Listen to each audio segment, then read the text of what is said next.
मेरे all subscribers और सभी अधिवक्ता बंधु जो मेरा ये लाइव वीडियो अपलोडेड वीडियो जो भी नए रूप से अधिवक्ता बंधु देख रहे हैं, ये वीडियो संकेंद्रित है उत्तर प्रदेश उच्चतर न्यायिक सेवा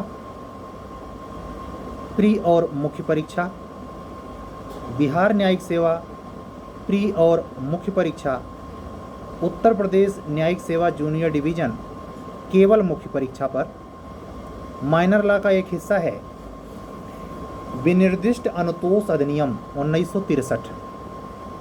कल से हमने इसका श्री गणेश किया था और कल इंडेक्स हमने ख़त्म कर लिया था।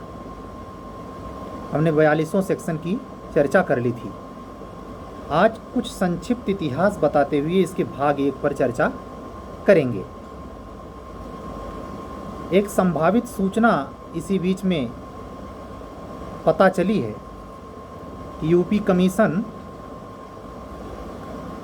अपने रिजल्ट्स अभियोजन अधिकारी के जो प्रारंभिक परीक्षा का रिजल्ट आने वाला है वो 26 सितंबर के बाद कभी भी जारी कर सकता है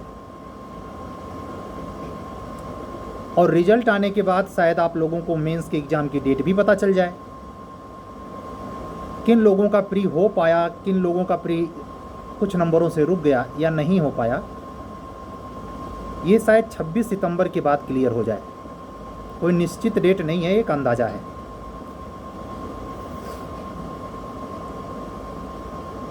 और दूसरी बात बिहार लोक सेवा आयोग से है।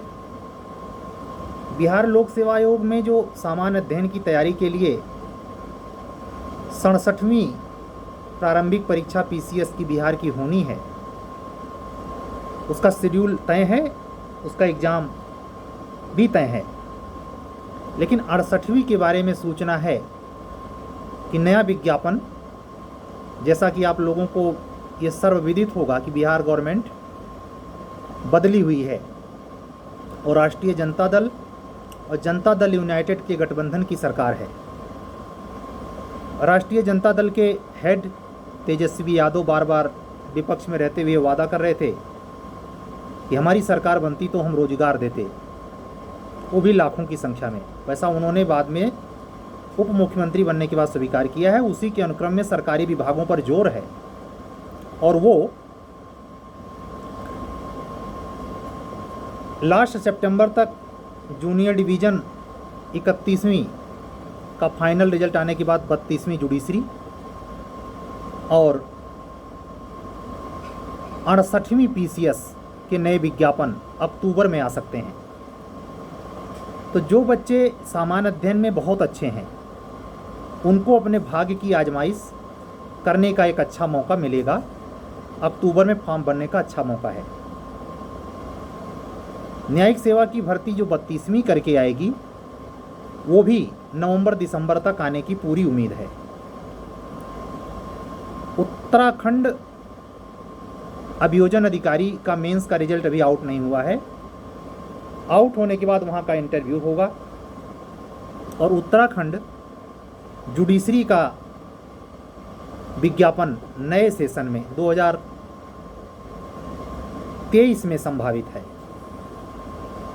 उत्तर प्रदेश न्यायिक सेवा की जो वैकेंसी अति संभावित है उसके बारे में सुनिश्चित तौर पे कहना तो थोड़ा संदिग्ध है, लेकिन ये ज़रूर है कि 2023 में ही 22 में ही आप शायद प्री की तिथि पा जाएं। हो सकता है एग्ज़ाम 23 में हो, लेकिन प्री के तिथि की डिक्लेरेशन और फॉर्म भरवाने का काम इसी 22 में पूरा हो जाए।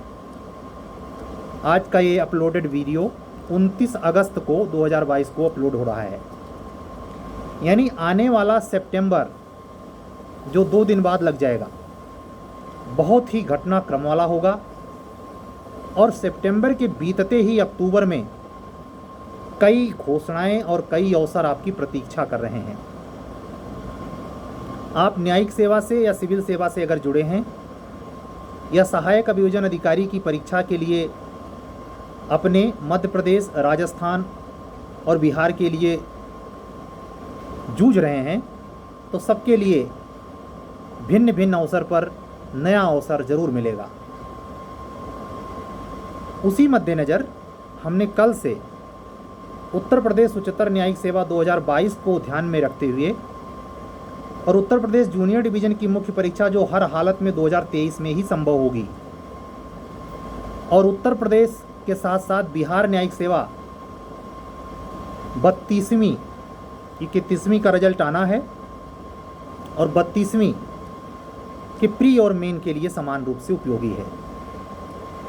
स्पेशल रिलीफ एक्ट 1963 का ये एक्ट जो 42 धाराओं का है तो छोटा सा, और हमने कल देखा था इंडेक्स में सेक्शन 4 पढ़ते वक्त क्लियर प्रोविज़न करता है कि ये act only one civil law पे लागू होता है।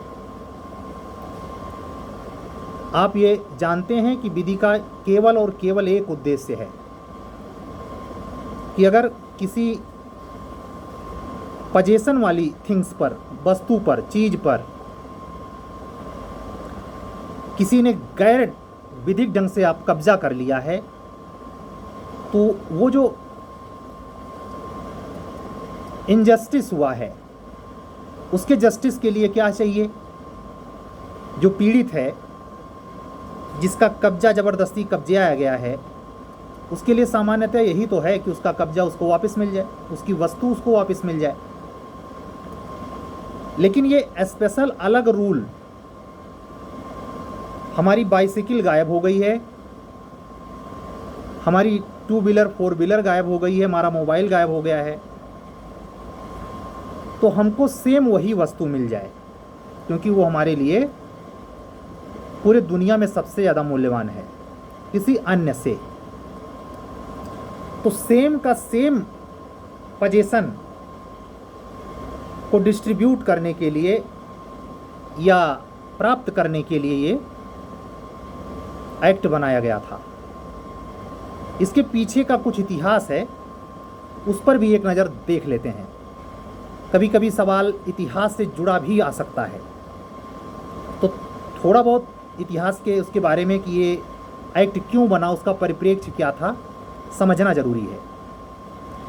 तो विनिर्दिष्ट अनुतोष अधिनियम में अनुतोष से हमारा मतलब होता है उस रेमेडी से है जो पीड़ित व्यक्ति को दोषी व्यक्ति द्वारा विधिक अधिकारों का हनन करने पर प्राप्त होता है।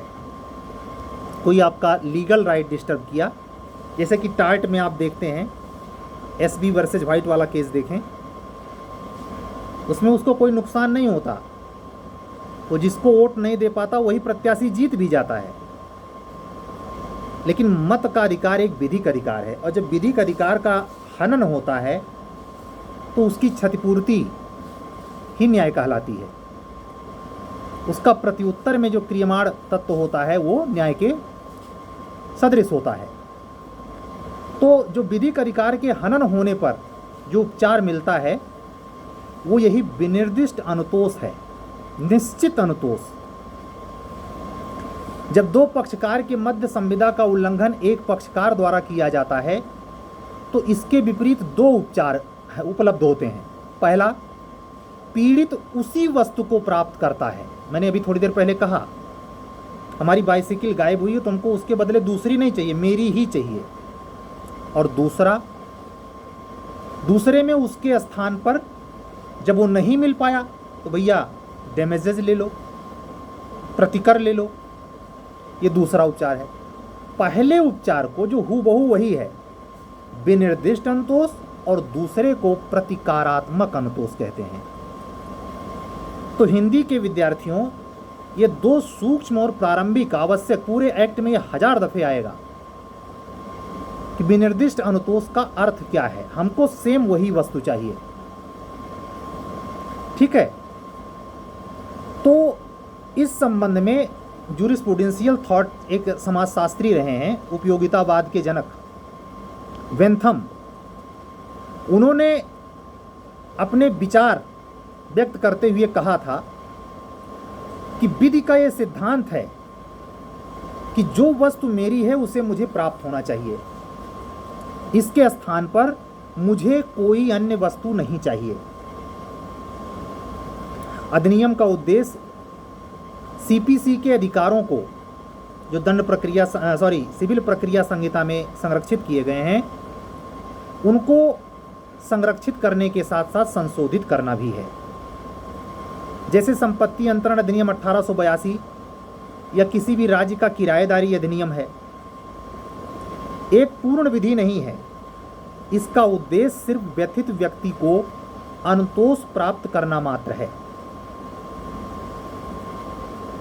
2007 में इसी से रिलेटेड एक केस था, अर्बन कुमार सरकार बनाम रेखा मुखर्जी। ये जो वर्तमान का ये 1963 का एसआरए है, ये इसके पहले, ये सवाल बनता है, इसके पहले क्या इसके एक्ट का कोई प्रारूप था? हाँ, बिल्कुल था। कौन सा था? तो 1877 के स्थान पर लाया गया है। यानी 1963 के पहले जो एसआरए गवर्न कर रही थी वो 1877 करके गवर्न कर रही थी। ये जो 1877 का एक्ट था, इसको डॉक्टर व्हिटले स्टोक्स ने ड्राफ्ट किया था। तो हद के बाहर इतिहास से अगर एसआरए के हिस्ट्री से क्वेश्चन बने तो पूछ सकते हैं इसके पहले कौन सा एक्ट था 1877, तो उसको ड्राफ्ट किसने किया था? तो ये विद्वान का नाम याद होना चाहिए, विधि शास्त्री का, doctor Whitley Stokes. New York civil code 1862 एवं इंग्लैंड की साम्य विधि पर यह आधारित था। 1877 ये पुराना एक्ट था, और जब देश आज़ाद हुआ 47 में, तो आज़ादी के बाद भारतीय परिस्थितियों के अनुरूप भिन्न भिन्न अदालतों द्वारा इस अधिनियम के प्रावधान को भिन्न भिन्न निर्वचन किए जाने से उसमें जो प्रावधान थे उसके लिए चांसरी कोर्ट, जैसा कि इंग्लैंड का रूल था वो, तो उस समय वहाँ चांसरी अदालतें होती थीं जो इक्विटेबल जस्टिस करती थीं, साम्या का न्याय करती थीं, वही ये भी मुकदमे देखती थीं। यहाँ ऐसी कोई कोर्ट तो थी नहीं। तो विधि आयोग ने 1877 के इस एक्ट को बदलने के लिए 1955 में विधि आयोग ने इसे निरसित करने और इसकी जगह पर दूसरा एक्ट लाने का सुझाव दिया। तो ये सवाल बन सकता है कि किस विधि आयोग की रिपोर्ट में? तो आप ये ध्यान रखिए 1955 में। कब? तो 1955 में विधि आयोग ने ये सिफारिश की थी। अंत में जब ये 1963 में एक्ट बना, जिस पर 13 दिसंबर 1963 को राष्ट्रपति महोदय ने से अनुमति मिला, यानी इस एक्ट पर राष्ट्रपति ने साइन कब की, ये इम्पोर्टेंट है। आप बेयर एक्ट में मेंशन कर सकते हैं 13 दिसंबर 1963। राष्ट्रपति ने कब हस्ताक्षर किया, इम्पोर्टेंट है। और 13 जनवरी 1964 को भारत के राजपत्र के भाग 2 के पृष्ठ 214 पर यह प्रकाशित हुआ। रेगुलेशन डेट बहुत इंपॉर्टेंट होती है किसी भी एक्ट का, तो 1 मार्च 1964 याद रखिए, ये तब से प्रभावी है। वर्तमान में यह एक्ट जम्मू कश्मीर समेत संपूर्ण भारत पर लागू है। पहले 31 अक्टूबर 2019 के पहले धारा 370 का परिप्रेक्ष्य समझिए, जम्मू कश्मीर के अलावा सब होता था, अब वो सब बदल के सब हो गया है। इसीलिए जो मैं शुरू में बोल दिया कि एकदम न्यू अपडेट बेयर एक्ट रखिए, जिसमें 2018 का संशोधन भी हो और जो बदलाव हुए हैं उसमें सेक्शन 1 से सेक्शन 42 तक सब उसमें उपबंधित हो, एकदम करंट। नहीं तो आपको संशोधन से आए हुए सवाल पुरानी बेयर एक्ट से पढ़ने पर धोखा खा जाएंगे और आपको गलती का शिकार होना पड़ेगा, आपका नंबर नष्ट हो जाएगा, कट जाएगा। उसके बाद एक बात इस ऐतिहासिक परिप्रेक्ष्य को समझकर, यह कैसा एक्ट है, ये प्रकृति भी सवाल बिहार में कई बार बना है जूनियर डिवीजन में। तो आप क्लियर जानिए, विनिर्दिष्ट अनुतोष अधिनियम की धारा ही यह कहती है कि एक अधिनियम जो विशिष्ट अनुतोष प्रकार की विधियों को परिभाषित एवं संशोधित करता है, वो एक प्रक्रिया विधि का दर्जा प्राप्त करता है। सिविल प्रक्रिया संहिता के परिशिष्ट में भी ये बात है। और एक तीसरी बात जनरली जानते रहिए कि यह अंग्रेजी विधि से प्राप्त हुआ है। ये सब मूल बातें हैं जहां से ये चांस बनता है कि प्री में सवाल बने। तो इतना आपको जरूर जाना चाहिए। और हमारा ये वीडियो अगर आप 2 बार भी ध्यान से सुन लेंगे तो ये बातें निश्चित तौर पर कंठस्थ हो जाएंगी। ऐसे ही विधिक अनुतोष और सामयिक अनुतोष, जो 1877 का एक्ट जो भी हमने आपको बताया, वो 1877 का एक्ट यही सामयिक अनुतोष दिलाता था, जो इंडिया में आके विनिर्दिष्ट अनुतोष हो गया। और विनिर्दिष्ट अनुतोष का भी अर्थ समझा दिया। प्रतिकर में और विनिर्दिष्ट अनुतोष में क्या अंतर है। तो लगभग 8-10 पॉइंट इतने में ही, जितनी देर लगभग 15 मिनट हमने बातचीत आपसे की है, इस 15 मिनट में 4-5 सवाल बनते हैं। राष्ट्रपति ने कब साइन किया, रेगुलेशन डेट क्या है, इस सारे पर कभी न कभी कहीं न कहीं, यहाँ तक कि मध्य प्रदेश में भी ये सारे है, हायर जुडिशरी लोअर जुडिशरी दोनों में खूब पूछते हैं। तो इस ऐतिहासिक परिप्रेक्ष्य को जानना जरूरी है। विधि का एकमात्र उद्देश्य होता है कि जो वस्तु मेरी हो मुझे मिल जाए, मुझे उसके बदले अन्य समान वस्तु या धन लेने के लिए बाध्य किया जाए, यद्यपि मुझे उसमें कोई आपत्ति ना हो। हाँ, अगर हम खुदे तैयार हैं कि भाई वो चाहने पर सेम वही वस्तु नहीं मिल पा रही है, तो हम उसके बदले अगर प्रतिकर के लिए तैयार हैं तो डैमेज ले लें। तो अनुतोष को वास्तव में 2 वर्गों में रखा गया है, जैसा कि हमने क्लियर बताया, विधिक अनुतोष, सामयिक अनुतोष। तो अगर इसका कोई मतलब पूछे तो आप जनरली बता सकते हैं कि सामयिक अनुतोष 1877 के एक्ट से हमको मिलता था, अब 1963 से हमको विनिर्दिष्ट अनुतोष मिलता है। बाकी संक्षिप्त की हमने पढ़ा दिया था। और उस पॉइंट को समझने के लिए जो एसआरए में ऐतिहासिक रूप से चीज़ें थीं, जैसे ये बात बहुत ज़रूरी है कि 1877 का एक्ट था और उसको डॉक्टर व्हिटले स्टोक्स ने ड्राफ्ट किया था। दूसरा क्वेश्चन कि ये जो विनिर्दिष्ट अनुतोष अधिनियम 1963 है, इस पर राष्ट्रपति ने कब साइन किया था, तो 13 दिसंबर 1963 को साइन किया था भाई। कब ये लागू हुआ था, 1 मार्च 1964 को लागू हुआ था। इसमें कुल कितने भाग हैं, 3 भाग हैं। इसमें कुल कितने अध्याय हैं, 8 अध्याय हैं। इसमें कुल कितनी धाराएं हैं, 12 धाराएं हैं। और संशोधन 2018 में जो संशोधन हुए हैं उसको स्पेशली आप देख लें। तो कंटिन्यूअस करते हुए कल से सेक्शन 1 से डिटेल में देखेंगे। आज सेकेंड डे था और इसमें इतिहास बताना कल के डेट में, कल का वीडियो लंबा हो गया था। आज ये 20 मिनट में आपने कम से कम समझ जाइए 5 से 7 सवाल या सारे के कंठस्थ किए हैं। हमारा ये 20 मिनट का वीडियो कम से कम 4 बार सुन लें और हमेशा के लिए याद रखें। मैं अपने सारे सब्सक्राइबर बंधुओं को एक बार फिर से बहुत साधुवाद, बहुत धन्यवाद, अभिवादन करता हूँ। आपसे गुजारिश करता हूँ कि आप अपने नज़दीकी विधिक मित्रों में, अधिवक्ता हों, लीगल ऑफिसर हों, जुडिशियल अफसर हों, स्टूडेंट हों, एकदम न्यू कमर स्टूडेंट हों, LLB कर रहे हों, सबको भेजिए। विधि के सरलतम ज्ञान को हिंदी माध्यम के संघर्षरत छात्र तक पहुंचना जरूर चाहिए। हिंदी के इन संघर्षशील छात्रों को एक सरल टीचर नहीं मिल पाता। प्रोफेसरों की तनख्वाह 90,000 के ऊपर ही होती है, लेकिन वो कैसे पढ़ाते हैं और कैसे पढ़ता है हिंदी माध्यम का बच्चा, वही जानता है। यूनिवर्सिटी कैसी हो, कितना उड़ाम धड़ाम क्लास चल नहीं पाती और बच्चा ज्ञान से वंचित होता है। हमने इलाहाबाद के अंदर 2006-07 के दौरान एक अनोखी घटना सुनी थी। एक लड़के ने बताया क्लास के अंदर, कोचिंग क्लास में, कि टार्ट की बेयर एक्ट होती है। अब बताइए, वादी प्रतिवादी तक क्लियर पता नहीं होता, LLB करके चले आते हैं। हिंदी माध्यम के बच्चों को खास करके ये तनाव बहुत झेलना पड़ रहा है। वो बिल्कुल शून्य होते हैं, ला के नाम पर उनको बस लास्ट में यही आता है कि डिग्री लेकर के बार में रजिस्ट्रेशन करवा लिया। अब तो एक छोटा सा एग्ज़ाम भी देना पड़ता है, पहले वो भी नहीं देना पड़ता 2010 के पहले। तो ये सब बड़ी दिक्कत रहती थी।